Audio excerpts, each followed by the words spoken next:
Hello everyone. तो आज हम इस वीडियो के द्वारा गुजरात बोर्ड का हिंदी जो कि क्लास 12th का है, इसके चैप्टर नंबर 10 कारतूस को पढ़ने वाले हैं, जिसे लिखा है हबीब तनवीर ने, जिनका जन्म 1923 ईस्वी में हुआ था। कौन से स्थान पे? छत्तीसगढ़ के रायपुर में। तो इस चैप्टर को हम दो भागों में पढ़ने वाले हैं। ये इस चैप्टर का पार्ट 1 है। इसके बाद इसके पार्ट 2 को हम देखेंगे। तो पहले आइए इस चैप्टर को हम स्टार्ट करते हैं। कारतूस। सबसे पहले ये समझेंगे कि कारतूस का मतलब क्या होता है। कारतूस ऐसी धातु होती है जिसे बंदूक में रखकर चलाया जाता है, बंदूक में डालकर चलाया जाता है, जैसे गोली। तो ये कारतूस है। कारतूस जिसको लिखा है हबीब तनवीर ने, जिनका जन्म सन 1923 ईस्वी में और इनका निधन सन 2009 ईस्वी में हुआ था। हबीब तनवीर का जन्म छत्तीसगढ़ के रायपुर में हुआ। नागपुर से स्नातक की उपाधि प्राप्त करने के बाद ब्रिटेन में नाट्य लेखन का अध्ययन किया।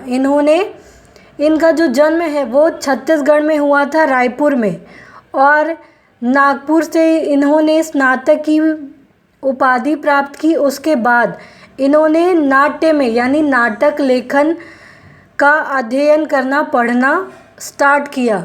दिल्ली लौटकर नाट्य मंच की स्थापना की। वे नाटककार, कवि, पत्रकार, निर्देशक और अभिनेता जैसी बहुमुखी प्रतिभा के धनी थे। मतलब ये सारी क्वालिटी उनमें थी। किंतु लोक नाट्य उनका मनपसंद क्षेत्र रहा है। जैसे हर एक व्यक्ति का कोई ना कोई मनपसंद क्षेत्र रहता है, उसी तरीके से बहुमुखी प्रतिभा के धनी होने के बावजूद भी उनको लोक नाट्य में ज़्यादा इंटरेस्ट था, या उनको यह क्षेत्र मनपसंद रहा है। उनको कई पुरस्कारों, फेलोशिप, यहाँ थोड़ा रॉन्ग लिखा है, और पद्मश्री से सम्मानित किया गया। कई सारी पुरस्कार मिली, फेलोशिप मिला और पद्मश्री पुरस्कार भी मिला इनको, और इन पुरस्कारों से इन्हें सम्मानित किया गया। आगरा बाजार, चरणदास चोर, देख रहे हैं नैन, हिरमा की कहानी आदि उनके प्रमुख नाटक है, तथा वसंत ऋतु का सपना, शाजापुर की शांतिबाई, मिट्टी की गाड़ी और मुद्रा राक्षस अनुदित नाटक है। ये सारे इनके प्रमुख नाटक है। और जो भी ये अनुदित नाटक है, जिनको अनुवाद किया गया है, लिया गया है, ये अलग से दिए गए हैं। यहाँ कारतूस, अब ये चैप्टर में क्या पढ़ेंगे। कारतूस एकांकी में, एकांकी कहने का मतलब है एक अंक वाला, नाटक का एक अंक प्रस्तुत किया गया है। यहाँ कारतूस एकांकी में वजीर अली नामक एक जांबाज के कारनामों का वर्णन किया गया है। वो जांबाज व्यक्ति है, उसने क्या क्या किया, उसके कारनामों का वर्णन किया है, जिसका एकमात्र लक्ष्य अंग्रेज़ों को इस देश से निकालना है। उसने अंग्रेज़ी हुकूमत की नींद हराम कर रखी थी।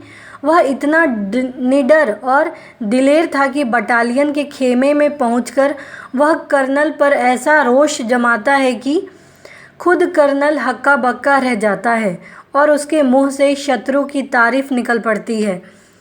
मतलब वजीर अली जो जाबाज हैं, उनके जो कारनामे हैं वो हमें इस कहानी के माध्यम से, नाटक के माध्यम से देखने को मिलेगा, जिसमें वजीर अली ने अंग्रेज़ों को देश से निकालने का प्रण लिया है, कोशिश की है। उन्होंने अंग्रेज़ी हुकूमत को, अंग्रेज़ी शासन जो वो लोग कर रहे थे देश पे, उसको या उन लोगों पर उनकी नींद हराम कर रखी थी।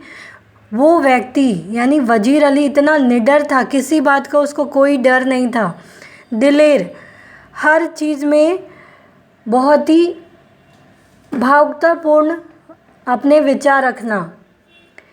और वो ऐसा इंसान था कि बटालियन के खेमे पर पहुंचकर खुद कर्नल पर ऐसा गुस्सा दिखाता कि कर्नल भी हक्का बक्का रह जाता कि ये व्यक्ति कितना निडर है, और उसके मुंह से भी शत्रु वजीर अली उसका शत्रु ही हुआ, दुश्मन ही हुआ, लेकिन फिर भी तारीफ निकल पड़ती थी।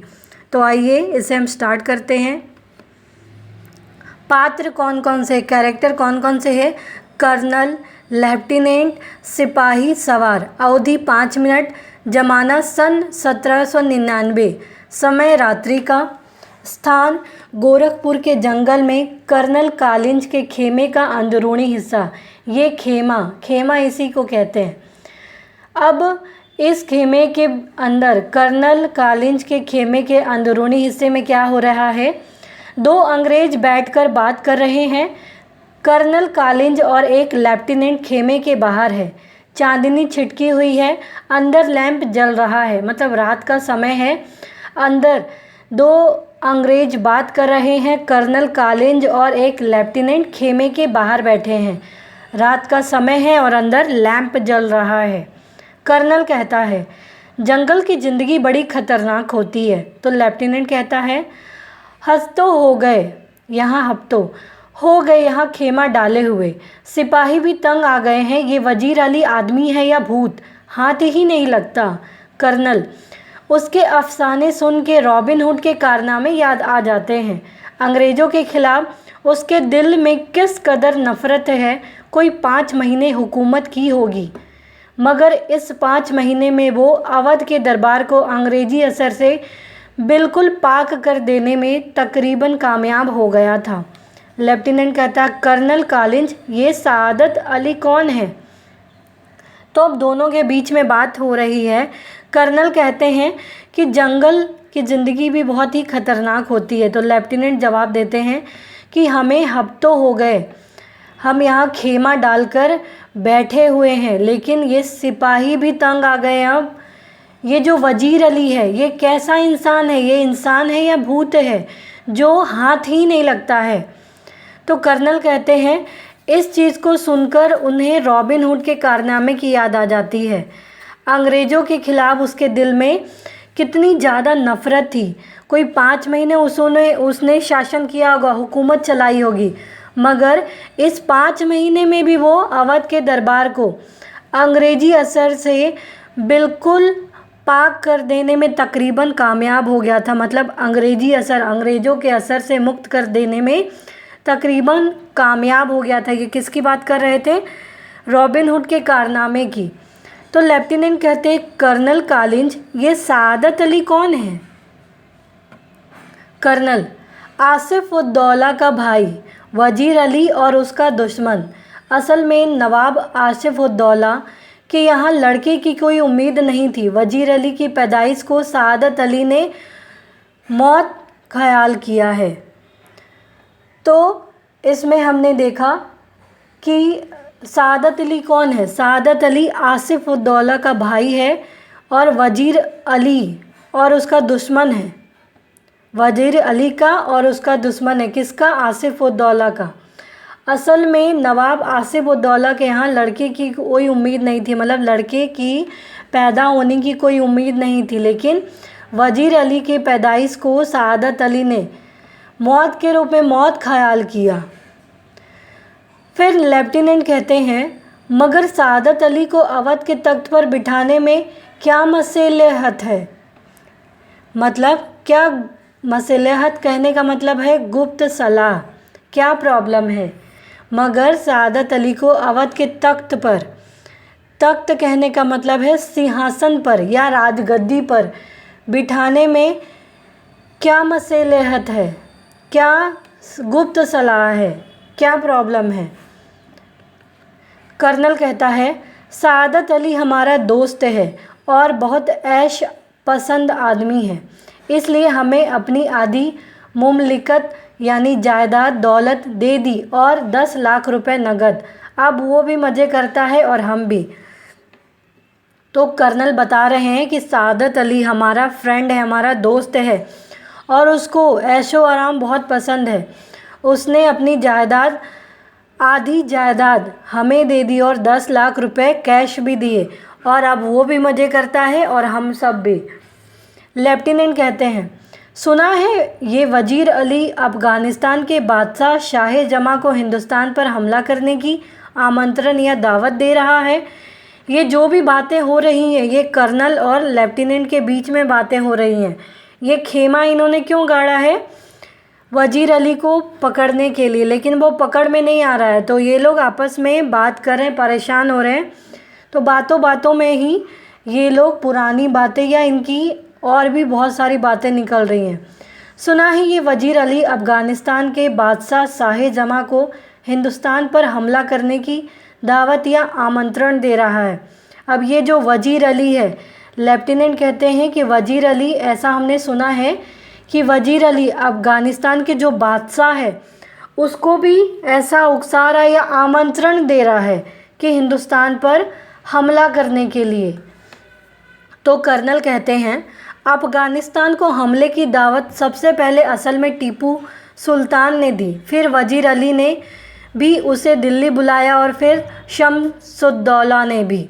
अब कर्नल कहते हैं कि सबसे पहले अफ़गानिस्तान को हमले करने की दावत किसी ने दी थी तो वो था टीपू सुल्तान। उसके बाद वजीर अली ने उसे दिल्ली बुलाया, फिर शम्सुद्दौला ने भी। अब लेफ्टिनेंट कहते हैं कौन शम्सुद्दौला? तो कर्नल कहते हैं नवाब बंगाल का निस्बती यानी रिश्ते भाई, नवाब बंगाल का रिश्ते में भाई है, बहुत ही खतरनाक आदमी है। लेफ्टिनेंट कहते हैं इसका तो मतलब ये हुआ कि कंपनी के खिलाफ सारे हिंदुस्तान में एक लहर दौड़ गई है। अंग्रेज़ों के खिलाफ, अंग्रेज़ों की कंपनी के खिलाफ हिंदुस्तान में जितने भी लोग हैं उनके लिए एक लहर दौड़ गई है उनके मन में कि इनको देश से बाहर निकालने की, उनके कंपनी के खिलाफ। कर्नल कहते हैं जी हाँ, और अगर ये कामयाब हो गई तो बक्सर और प्लासी के कारनामे धरे रह जाएंगे और कंपनी जो कुछ लॉर्ड क्लाइव के हाथों हासिल हो चुकी है लॉर्ड वेल्लेस्ली के हाथों सब खो बैठेगी। अब ये लोग कह रहे हैं कि जो हमने ये बात सही है कि हिंदुस्तान में एक लहर दौड़ गई है कंपनी के खिलाफ, और अगर ये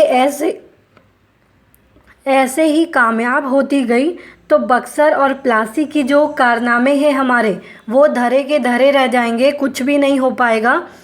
कंपनी ने जो भी कुछ लॉर्ड क्लाइव के हाथों हासिल कर चुकी है वो सब लॉर्ड वेल्लेस्ली के हाथों सब खो बैठेगी। मतलब लॉर्ड क्लाइव ने इन सभी चीज़ों को हासिल किया था, वही लॉर्ड वेल्लेस्ली के रहते ये सब खो देगी। क्यों? क्योंकि हिंदुस्तान में एक लहर सी दौड़ उठी है, किसके खिलाफ? कंपनी के खिलाफ। तो इसमें हमने देखा कि कर्नल और लेफ्टिनेंट दोनों खेमे डाल के हफ्तों हो गए उन्हें, हफ्तों से वो बैठे हैं वहाँ कि वजीर अली को वो पकड़ेंगे, लेकिन वो पकड़ में नहीं आ रहा है। इससे सिपाही आपस में परेशान हो रहे, तंग आ रहे हैं। अब ये लोग क्या बातें कर रहे हैं, कौन है शहादत अली, इसके अलावा कौन है शम्सुद्दौला, इन सभी चीज़ों के बारे में हमने पढ़ा। कंपनी के खिलाफ भारतीयों में कैसे एक लहर दौड़ गई, इन सभी चीज़ों के बारे में हमने देखा। नेक्स्ट पार्ट में देखेंगे कि इसके बाद क्या स्टोरी होती है, क्या ये वजीर अली को पकड़ पाते हैं या वो भाग जाता है। तो इस प्रकार से ये चैप्टर का ये पार्ट 1 यहीं समाप्त होता है। उम्मीद है आपको ये समझ में आया होगा। तो प्लीज़ आप इस वीडियो को लाइक करना, सब्सक्राइब करना, कमेंट करना ना भूलें। Thank you.